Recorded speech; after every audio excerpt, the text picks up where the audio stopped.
ኤብሬቺዜ የቀድሞ ቡድኑን በሚገጥምበት የካራቦ ካፕ የነገው ጨዋታ በድጋሚ ግብ ያስቆጥራል ወይ? የበርካቶች ጥያቄ ነው። አሰልጣኝ ሚኬል አርቴታስ እንደዚሁም የአርሰናል ደጋፊዎች የካራቦ ካፕ ዋንጫን ምን ያህል ይፈልጉታል? አሰልጣኝ ሚኬል አርቴታ በታሪካቸው አሳክተውት የማያውቁት ይህንን ዋንጫ ለማሳካት ዘንድሮ ትክክለኛ እድል በእጃቸው አለ እየተባለ ነው። ስለ ጨዋታው በጣም በርካታ ወሳኝ መረጃዎች ወጥተዋል። ከዛም በተጨማሪ የአርሰናል ወሳኝ የተከላካይ ስፍራ ተጫዋች የሆኑት ሪካርዶ ካላፊዮሪ እና ጁሪየን ቲምበር አስገራሚ ሪካርዶችን በእጃቸው ይዘዋል። በተለይ ጁሪየን ቲምበር በጣም ድንቅ የሆነ ሪካርድ መስበር ችሏል።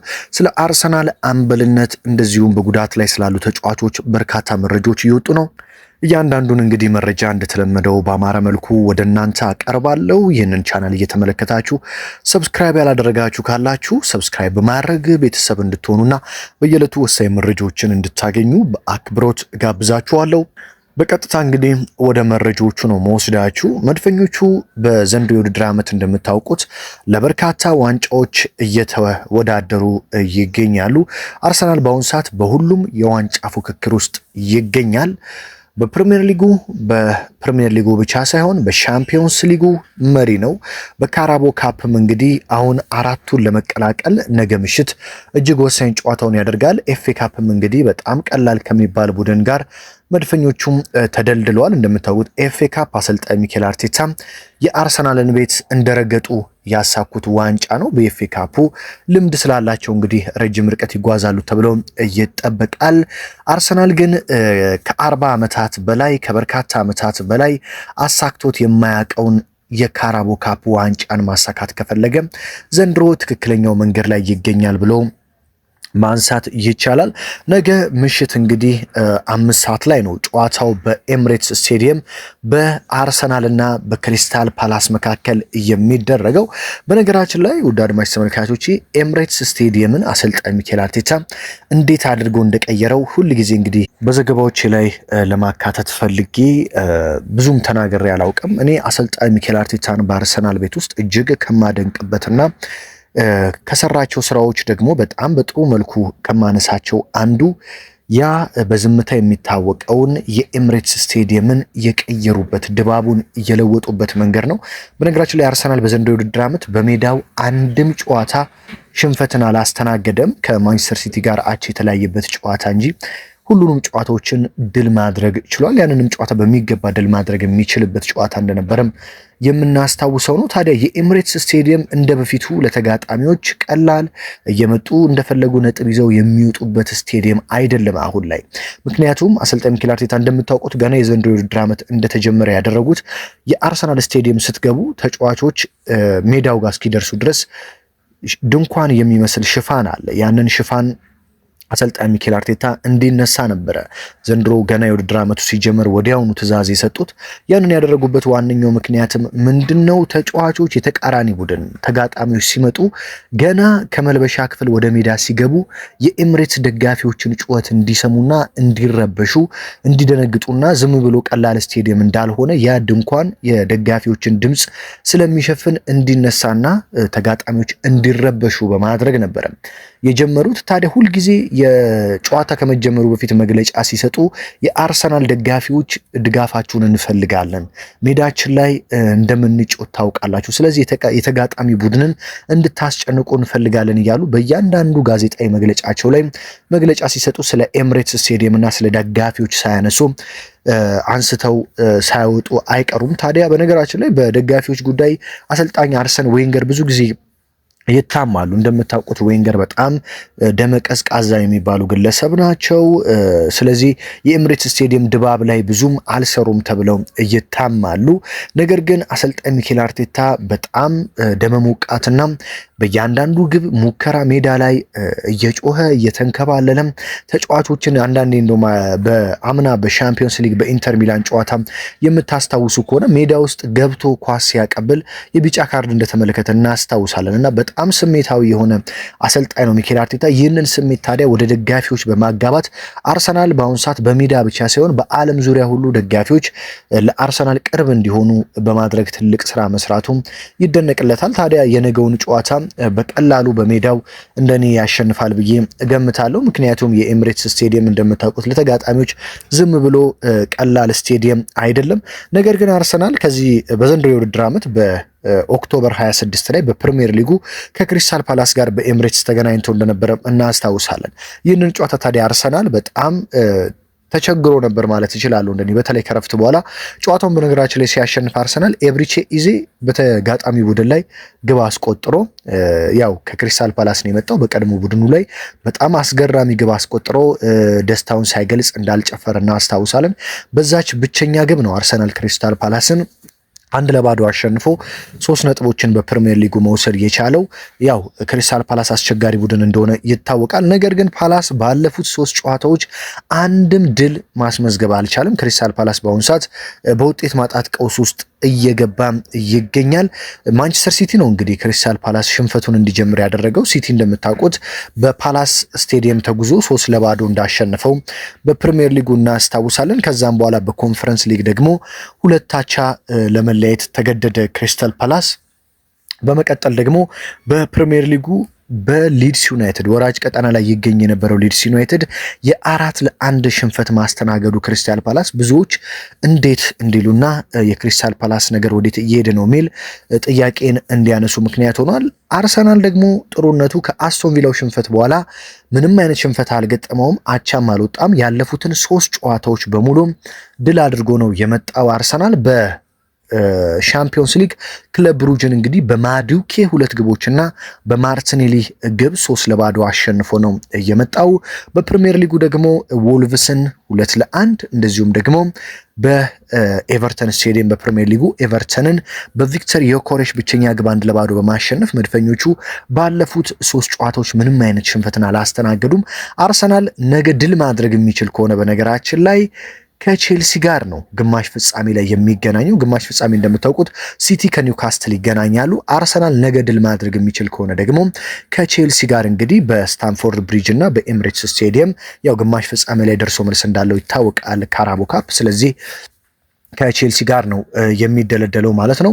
አርሰናል ታዲያ ነገ ፓላስን አሸንፎ ከዛም ቼልሲን ድል አድርጎ ለካራቦ ካፕ ፍጻሜ መብቃት የሚችል ከሆነ በፍጻሜው ወይ ማንቸስተር ሲቲን ወይ ኒውካስትል ዩናይትድን ይገጥማል ማለት ነው። ስለዚህ አርሰናል ከባባድ ጨዋታዎች ናቸው። ከቼልሲም ከኒውካስትል ወይ ከሲቲ የሚደረጉ ጨዋታዎችም ከባድ እንደሚሆኑ ይጠበቃል። ነገር ግን አርቴታ ዘንድሮ ከ2 ወይም ከ1 በላይ ዋንጫ ሊያሳኩ ይችላሉ ሲሉ ብዙዎች ግምታቸውን እያስቀመጡ ስለሚገኙ አርቴታም ደግሞ ብዙ ዋንጫዎችን ለማሳካት ስለሚፈልጉ እንደዚሁም ደግሞ አርሰናል በአሁኑ ሰዓት ዓለማችን ላይ በጣም ምርጥ ስብስብ ያለው ቡድን ነው። በርካታ ተጫዋቾች ደግሞ ከጉዳት መመለሳቸው አርቴታ በደንብ አሁን ላይ ሙሉ ስኳዳቸውን እንዲያገኙ ይረዳቸዋል። በአሁኑ ሰዓት እንግዲህ ጉዳት ላይ ከቋሚ አሰላለፍ ጉዳት ላይ የሚገኘው ብቸኛው ተጫዋች ጋብርኤል ማጋሌሽ ነው። በርካታ ተጫዋቾች ከጉዳት ተመልሰዋል። ካይ ሃቨርትም እንግዲህ ከማጋሌሽ ጋር ከጉዳት እንደሚመለስ ነው የሚጠበቀው። ያው ካይ ሃቨርት ግን የተቀያሪ ወንበር ተጫዋች ሆኖ ስለሚመጣ ያን ያህል አሳሳቢ ጉዳት አይደለም። የማጋሌሽ መመለስ ግን ቋሚ አሰላለፍ ላይ ወዲያው የሚገባ ተጫዋች ስለሆነ አርቴታ ማጋሌሽን የሚያገኙ ከሆነ የሙሉ ቡድን ስብስባቸውን ያገኛሉ ማለት ነው። በነገው ጨዋታ በእርግጥ አርቴታ በርካታ ተጫዋቾችን እረፍት ይሰጣሉ ተብሎም ይጠበቃል።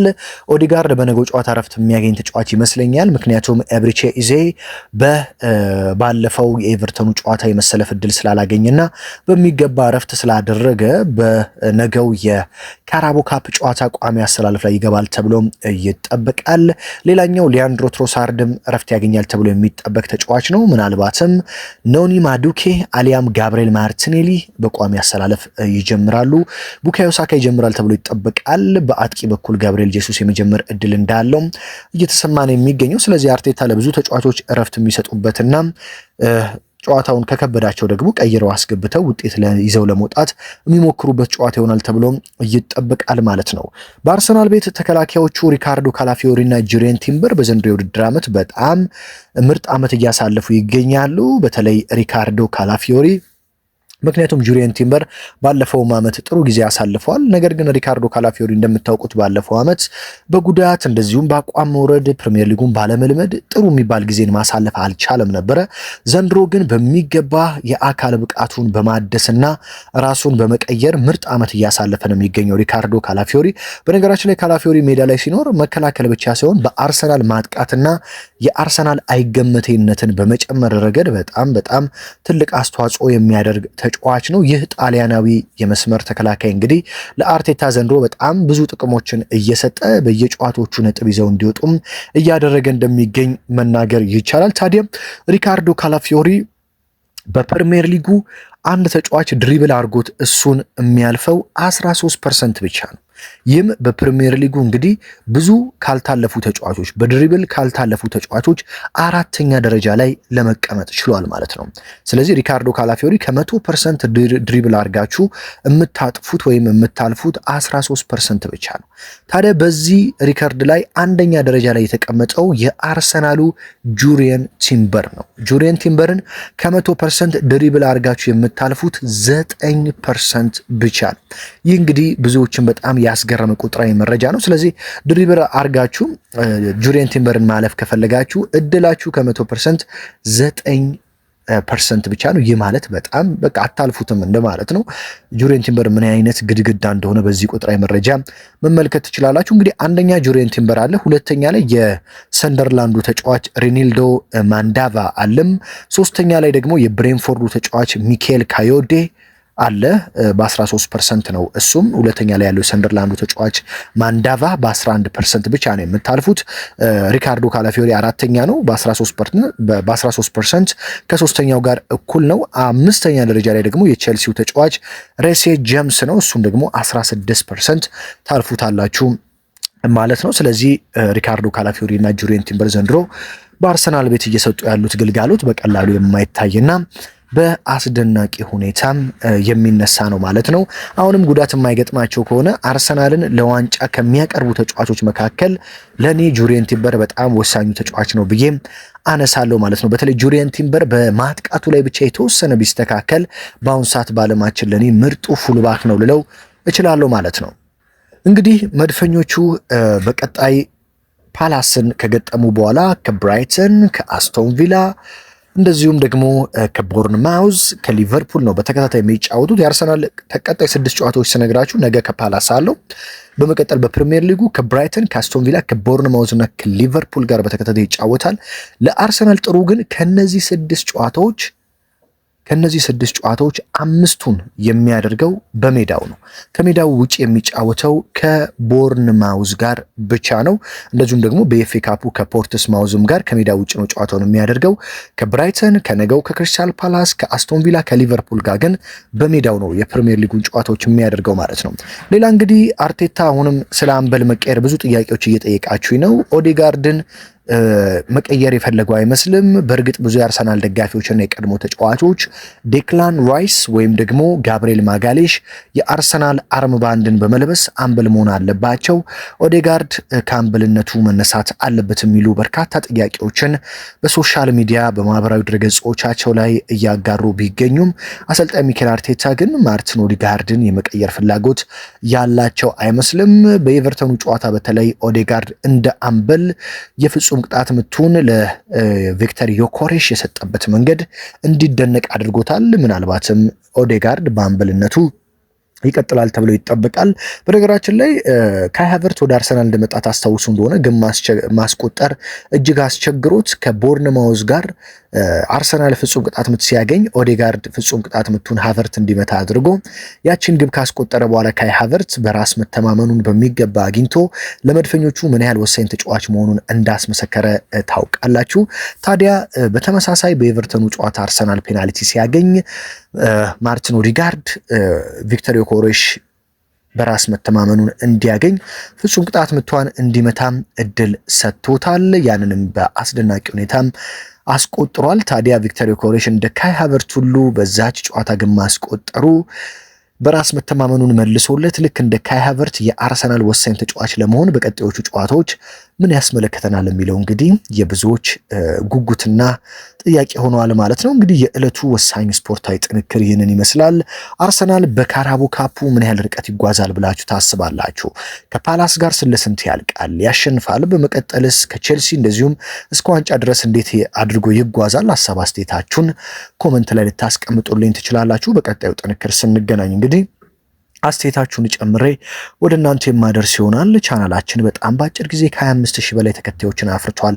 ሁለተኛውም ቻናል እንግዲህ ወደ 2,000 ተከታዮችን አፍርቶ በአጭር ጊዜ በደንብ እያደገ ነው የሚገኘው። ይህ ደግሞ በእናንተ አብሮነት ነው። ለዚህም ከልብ ላመሰግናችሁ ወዳለሁ። ታዲያ ሀገር ውስጥ ከባህር ማዶ ያላችሁ ውድ የዩቲዩብ ቤተሰቦቼ በሌላ ጥንክር በሌላ ወሳኝ መረጃ እስከምንገናኝ በያላችሁበት ሰላም ተመኘሁላችሁ።